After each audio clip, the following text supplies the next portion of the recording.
تمام. بص جميله. طيب احنا شفنا المره اللي فاتت قلتوا لي صوريها لنا تاني تفاصيل اكتر.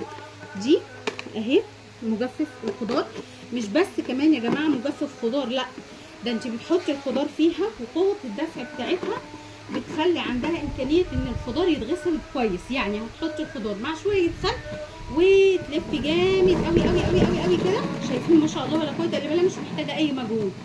وبعد كده تقومي مصفيه الميه وتشطفيها تاني بشويه ميه نظيفه وترجعي تعصريها تاني.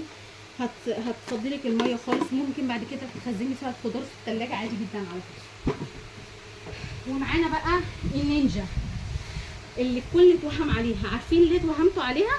عشان دي انت فيه مش محتاجه اي مجهود. بصوا شايفين بتلف ازاي؟ هي بتلف على فكره من جوه جامد، بس عشان لونها ما شاء الله مش باين. في منتهى السهوله اللهم بارك، والكواليتي بتاعها عالي جدا جدا. كل جنيه يدفع فيها صدقوني في محل.